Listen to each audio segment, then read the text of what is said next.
जय हिंद साथियों। आपको स्वतंत्रता दिवस की ढेर सारी शुभकामनाएं। भारत आज अपना 80वां स्वतंत्रता दिवस मना रहा है और मैं उम्मीद करता हूं कि आप सभी भी इस खुशी में शामिल होंगे। लेकिन मैं अगर आपसे यह कहूं कि 15 अगस्त 1947 जिस दिन भारत आजाद हुआ, उस दिन लाल किले से तिरंगा झंडा नहीं फहराया गया। जी हां, यह सच्चाई है। भारत के पहले प्रधानमंत्री पंडित जवाहरलाल नेहरू ने लाल किले से तिरंगा झंडा नहीं फहराया था 15 अगस्त को। आपको कैसा लगेगा जान के, लेकिन ये सच्चाई है। अगर मैं आपसे यह पूछ दूं कि पहली बार तिरंगा झंडा कब फहराया गया था, तो आप में से कुछ लोग तो बता ले जाएंगे, लेकिन मैक्सिमम लोग नहीं जानते होंगे। आज बहुत सारे लोग अपने बाइक पे, कार के बोनट पे, किसी भी व्हीकल्स पे तिरंगा झंडा बांध करके घूम रहे होंगे। लेकिन याद रखिएगा, आप तिरंगे झंडे का अपमान कर रहे हैं। किसी भी गाड़ी पर तिरंगा झंडा लगाना मना है, कि तिरंगे का अपमान है। तो मैं चाहता हूं कि आपके साथ कुछ ऐसे अनछुए पहलू साझा करूं ताकि आप जान जाएं। फिर उसके बाद से जो आप खुशी मना रहे हैं, जो आप आज राष्ट्रीय पर्व मना रहे हैं, इसमें 4 चांद लग जाएगा। और 4 चांद कब लगेगा? जब हम जानेंगे सच्चाई, तब तो आइए बात वहीं से शुरू करते हैं। 15 अगस्त 1947 जब भारत आजाद हुआ, तो लाल किले से तिरंगा झंडा क्यों नहीं फहराया गया? दरअसल जब डेडलाइन तय कर दी गई 15 अगस्त 1947 की, तो उसके एक दिन पहले 14 अगस्त 1947 को पाकिस्तान को अलग कर दिया गया, यानी कि पाकिस्तान आजाद हो गया अंग्रेजों से। 15 अगस्त की सुबह हुई, भारत भी एक लंबी गुलामी के बाद से आजाद हो चुका। अब भारत खुली हवा में सांस ले रहा था।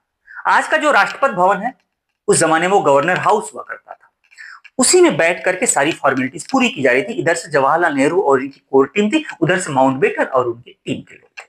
दस्तावेज पे सिग्नेचर कर दिएगा, उसके बाद से भारत आजाद हो गया।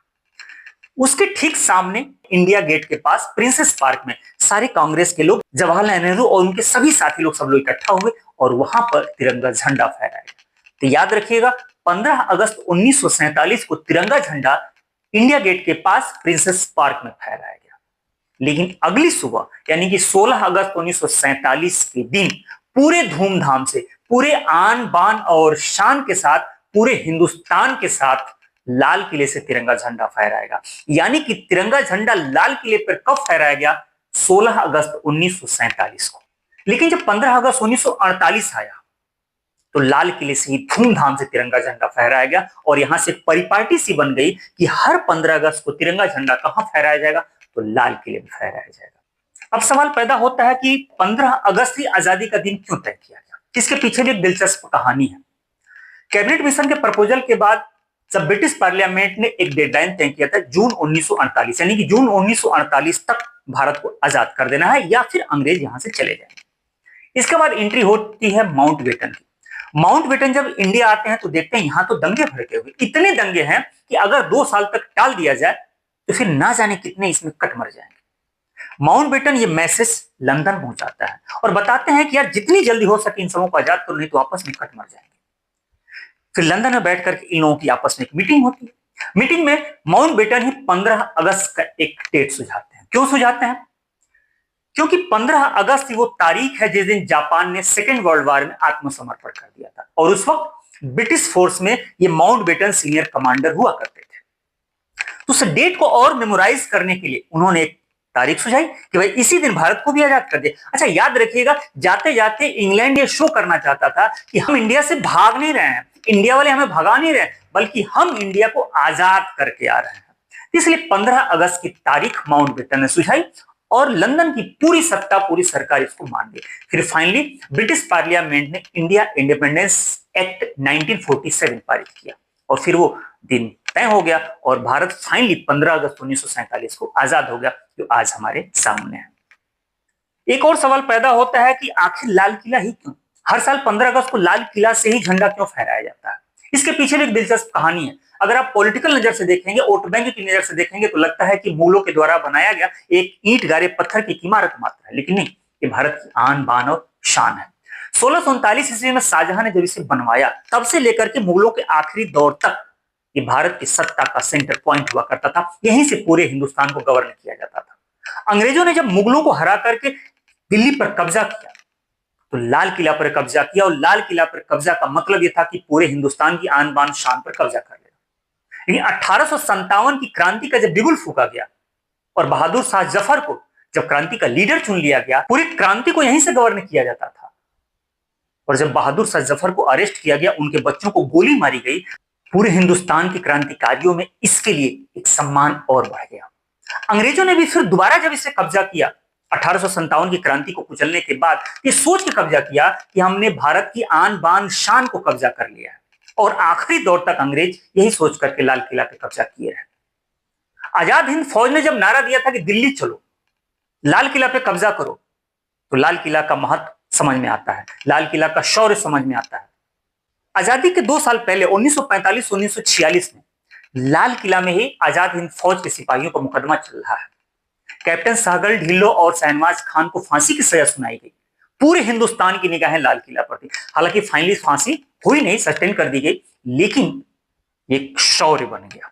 जब अंग्रेज यहां से छोड़ करके गए और भारत आजाद हुआ, तो 16 अगस्त 1947 को जवाहरलाल नेहरू ने फिर फाइनली उसी धूमधाम से, उसी आन बान शान से यहां तिरंगा फहराया था, और ये दिखाने की कोशिश की थी कि हमने फिर दोबारा अपनी आन बान शान को वापस ले लिया और अंग्रेजों के शान को कुचल दिया। तो ये इमारत सिर्फ एक इमारत नहीं है, ये हिंदुस्तान की आन बान और शान है। अब उस सवाल पे आते हैं जो मैंने शुरू में आपसे पूछा था कि पहली बार तिरंगा कब फहराया गया था।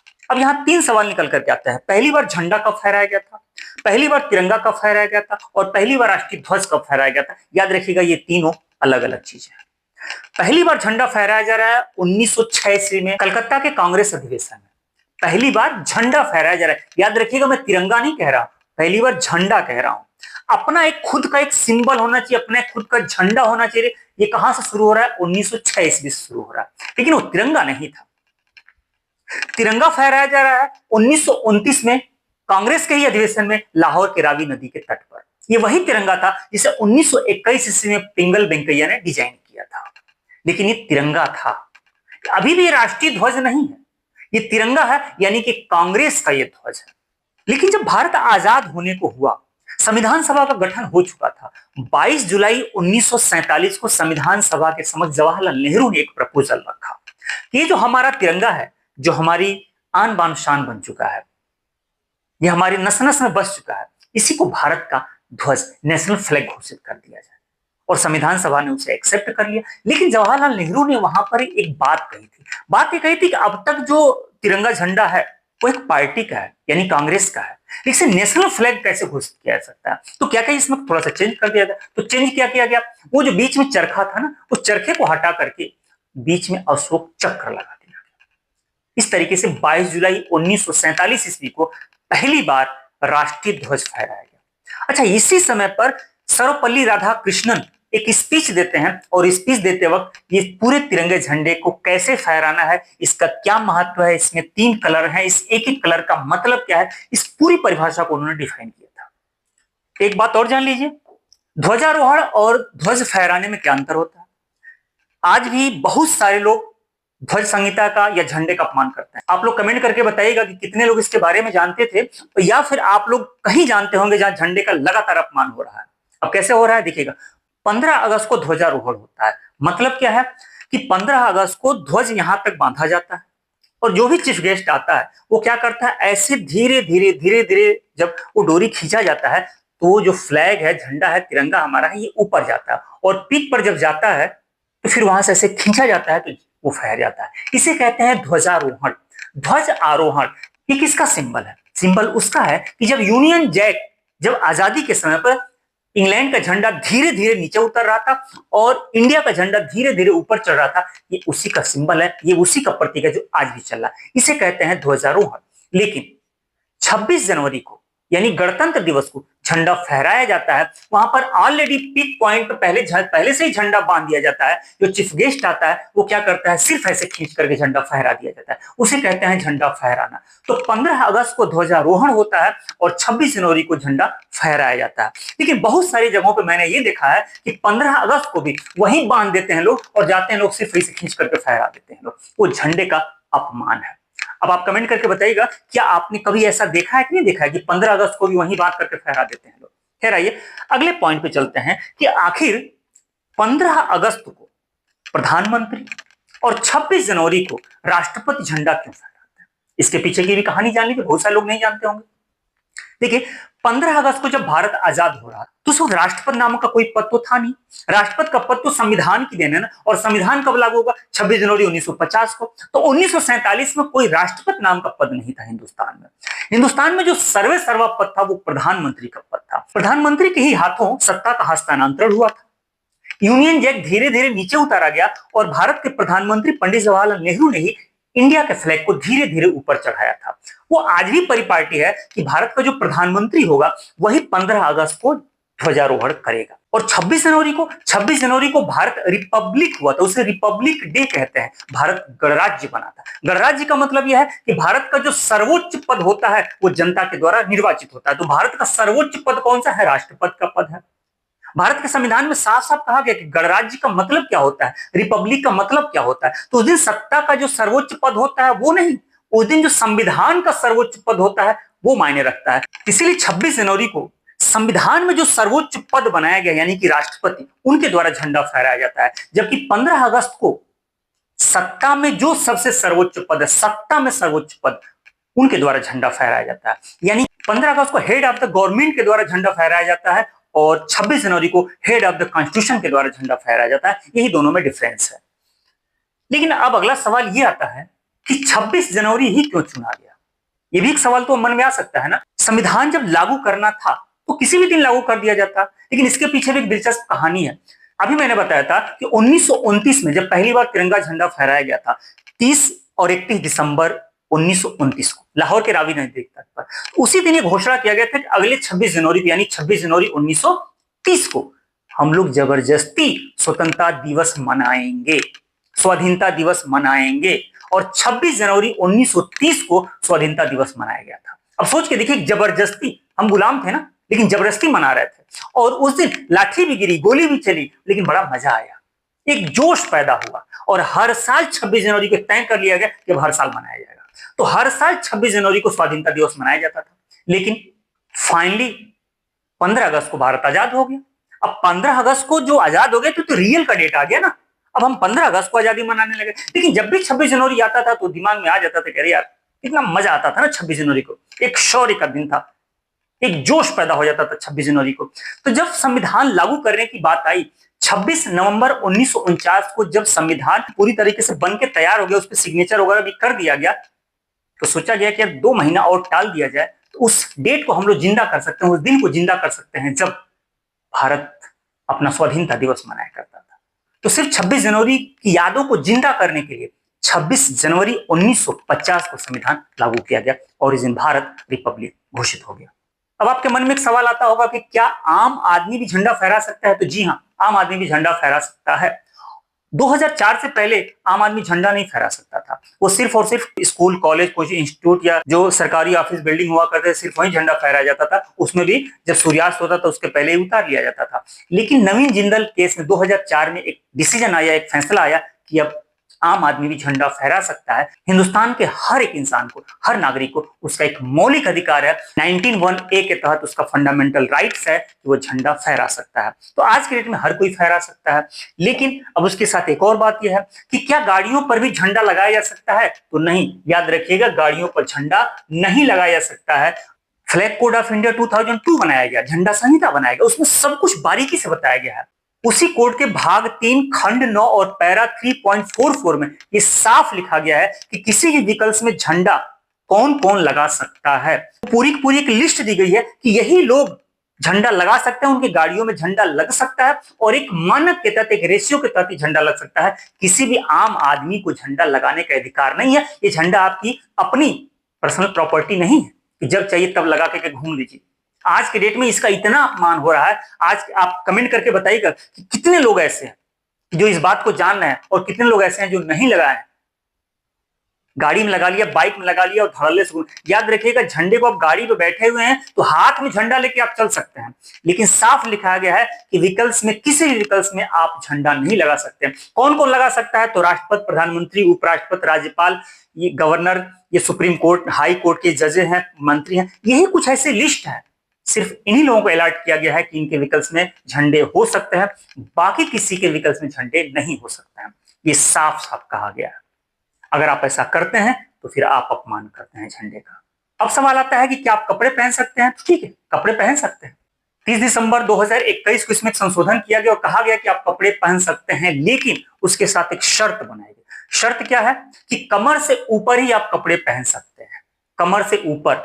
और दूसरी बात है कि जो आप ये लोग फेटा बांधते हैं ना, पगड़ी बांधते हैं, तो ऐसे मोड़ करके झंडे की पगड़ी नहीं बना सकते। और दूसरी बात यह है कि आप कोशिश कीजिए कि जो चक्र हो, जो चक्र है वो चक्र या तो यहां है या तो पीछे है, इसके अलावा कहीं और चक्र नहीं होने। कमर के नीचे तो बिल्कुल आप नहीं कर सकते, आप टेबल पे नहीं बिछा सकते, नीचे नहीं बिछा सकते। तो कपड़े में कई रूल है, लेकिन वहां भी नीचे भी कहा गया है कि इसको पहनने से बचिएगा। बहुत सारे लोग जब 15 अगस्त 26 जनवरी आता है तो इस तरीके से ड्रेस लोग बना के पहन लेते हैं, लेकिन याद रखिएगा 3 रंग का कपड़ा पहनने में और तिरंगे का कपड़ा पहनने में एक फर्क है। आप 3 रंग का पहन रहे हैं कोई बात नहीं, आपकी मर्जी, आप पहन लीजिए, लेकिन तिरंगे का कपड़ा बना करके नहीं पहनना चाहिए, वो एक अपमान है। हम कहां बैठते हैं, किस तरीके से बैठते हैं, अगर आप झंडा संहिता देखेंगे, उसके कोड बिल को पढ़ेंगे तो याद रखिएगा कि झंडे को जमीन से भी टच नहीं होने देना है। अगर आप झंडे का सम्मान करते हैं तो कोड बिल में साफ साफ कहा गया है कि झंडे में धूल नहीं लगना चाहिए। तो आप पहन सकते हैं, लेकिन एक दायरे में और झंडे का सम्मान करते हुए ही पहन सकते हैं आप। अब इसके बाद देख लीजिएगा, बहुत सारे लोग शान से झंडा फहरा तो देते हैं, लेकिन फहरा करके भूल गए। अब सोच रहे हैं कि झंडा हमारा फहरा, तिरंगा फहर रहा है, लेकिन साफ साफ कहा गया है कि झंडा गंदा नहीं होना चाहिए, झंडा फटना नहीं चाहिए, झंडे में धूल मिट्टी नहीं लगनी चाहिए। अभी हर घर तिरंगा यात्रा निकल रही थी, मैंने अपनी आंखों से देखा कि तिरंगा कहीं जमीन पर गिरा है, कहीं कोई सीट पर रखा हुआ है, कहीं लपेट करके उसी पर बैठ गया, कहीं कोई लपेट करके पीछे ऐसे जैसे रिवाल्वर खोसा जाता है ना, कई लोगों को देखा मैंने, उसे खोसे हुए लोग अलग अलग तरीके से इंजॉय कर, खूब इंजॉय कर रहे थे, जैसे कि उनकी अपनी पर्सनल प्रॉपर्टी है। फ्लैग कोड ऑफ इंडिया में साफ साफ लिखा गया है कि फ्लैग को मिट्टी नहीं लगनी चाहिए, फ्लैग फटा हुआ नहीं होना चाहिए। अगर आपको लगता है कि कहीं से वो डैमेज हो रहा है, आप उसको उतार लीजिए। अगर फ्लैग गंदा हो जाए तो आप क्या करेंगे, फ्लैग फट जाए तो आप क्या करेंगे, उसके लिए भी एक तरीका बताया गया। अब तरीका क्या है कि उसको आप कहीं ले जाकर के सुनसान जगह पर के उसे जलाइए। जलाइए का मतलब यह है उसका दाह संस्कार कीजिए, या फिर कहीं पर ले जाकर एक अच्छी जगह पर उसे दफना दीजिए, यानी कि उसे वही सम्मान दीजिए जो आप अपने धर्म में देते हैं। आप जिस भी धर्म से जुड़े हुए हों, आप उसी अंदाज में इसका सम्मान दीजिए। क्या आप देते हैं? कमेंट करके जरूर बताइएगा। एक और चीज झंडे के बारे में जान लीजिए, झंडा आधा झुकाया कब जाता है?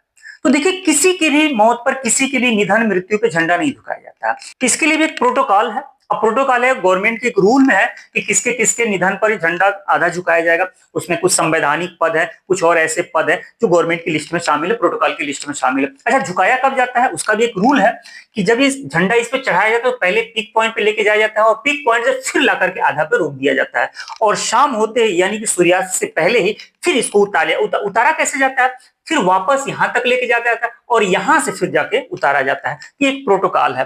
अब इसके अलावा आखिरी प्रश्न पे आते हैं कि क्या जब कोई शहीद हो जाता है या फिर किसी संवैधानिक पद पर कोई होता है और वो निधन हो जाता है, तो उसके ताबूत पर या उसके शव पर जो ये तिरंगा झंडा लगाया जाता है, रखा जाता है, क्या चिता के साथ जला दिया जाता है? नहीं, याद रखिएगा, जलाया नहीं जाता है। ये सिर्फ एक सम्मान दिया जाता है और चिता में आग लगाने से पहले ये तिरंगा ससम्मान हटा लिया जाता है। उम्मीद करता हूं कि आपको मेरी बात समझ में आई और तिरंगे से जुड़ी हुई ये सारी बातें आप पालन करेंगे। अगर अच्छा लगा हो तो कमेंट में कम से कम जय हिंद लिख करके जरूर जाइएगा और एक दूसरे को बताइएगा तिरंगे का सम्मान कैसे करना है, ठीक है? और उम्मीद करता हूं कि हम सब मिलकर तिरंगे की सम्मान करेंगे। और फिर फाइनली आज कमेंट में लिखिएगा जरूर, जय हिंद।